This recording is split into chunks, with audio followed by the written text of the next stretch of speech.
సతీష్ గారు చెప్పండి, ఈ సరిగ్గా పులివెందుల మండల జడ్పీటీసీ ఎన్నిక వస్తుందని జరుగుతున్న రోజునే ఈ రకమైన వార్తలు రావడానికి మద్యం కేసు అని చెప్పి జగన్ గారి మీద ఉన్నాయి లేని రాసేసి ఇట్లా ఇష్టారాజ్యంగా రాసేసి అబద్ధాలు రాసి, ఇంకోవైపు ఏమో మహిళలకి సంబంధించి మోసం చేసే విధంగా ఈ హామీని అమలు చేయటం. ఇప్పుడు విన్నారు కదా, పుణ్యక్షేత్రాలు తిరగొచ్చు, అవి తిరగొచ్చు అని చెప్పిన ఆయన ఇప్పుడు ఏసీ బస్సు ఎక్కే అర్హత కూడా లేకుండా చేశారు ఆంధ్రప్రదేశ్ మహిళలకు ఉచిత బస్సు స్కీమ్ కింద.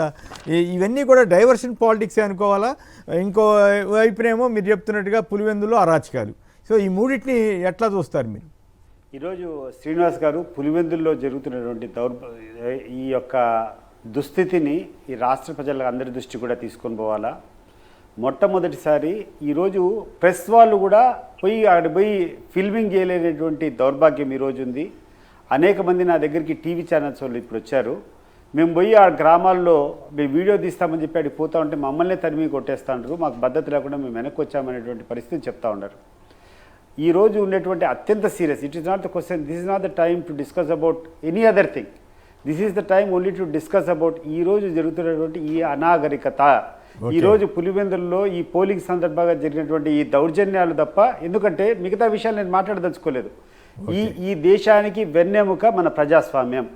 ప్రజలకు స్వేచ్ఛగా ఓటేసి ఇచ్చేటువంటిది ప్రధాన బాధ్యత ఇక్కడటువంటి అధికారులందరిది. వాళ్ళు ఫెయిల్ అయినప్పుడు ఎవడైనా ఆత్మగౌరవం ఉన్నటువంటి వ్యక్తి రేపు ఎన్నికల్లో నిలబడాలంటే ఏం చేస్తారు శ్రీనివాస్ గారు? పోలీసులు ఈ రకంగా విచ్చలవిడిగా వన్ సైడ్గా కూర్చొని పోలీసులు, ఒక పార్టీకి సంబంధించినటువంటి గుండాలు గ్రామస్తుల మీద దాడి చేస్తుంటే రేపు ఆత్మగౌరవం ఉండేటువంటి వాళ్ళు స్థానిక సంస్థలు ఏదైనా నిలబడాలంటే ఏం చేయాలో ఒకసారి మీరు ఆలోచన చేయండి. అంటే మేము కూడా ఆయుధాలు సమీకరించుకోవాలా? మేము కూడా బాంబులు సమీకరించుకోవాలా? ఒకవేళ మా మీద అవన్నీ చేసేదానికి, ప్రజాస్వామ్యం నిలబెట్టేదానికి అవన్నీ మేము చేస్తే, మా మీద తప్పుడు కేసులు పెడితే మేము ఈ ఊర్లో వదిలిపెట్టి నక్సలైట్లుగా మారిపోయి అడవుల్లోకి వెళ్ళిపోవాలా? ఈ రకమైనటువంటి దౌర్భాగ్యాన్ని ఈరోజు ఈ రాష్ట్ర ప్రభుత్వ అధికారులందరూ కూడా తీసుకొని వస్తాండ్రు.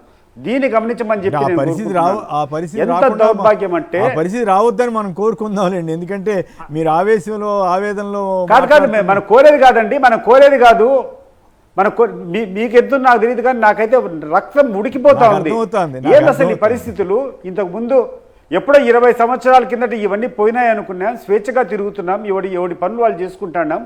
ఈరోజు కొంతమంది స్వార్థపరులు వాళ్ళ యొక్క లక్ష్య సాధన కోసం, వాళ్ళకు కావాల్సినటువంటి చిన్న పదవుల కోసం, వాళ్ళకు కావాల్సినటువంటి మెప్పుల కోసం, కొంతమంది దౌర్భాగ్యులు వాళ్ళకు కావాల్సినటువంటి ఈగో సాటిస్ఫాక్షన్ కోసం ఈ రకమైనటువంటి దౌర్భాగ్యాన్ని ఈ రాష్ట్ర ప్రజలకు అందరికీ రుద్దడం అనేది కరెక్ట్ అంటారా శ్రీనివాస్ గారు?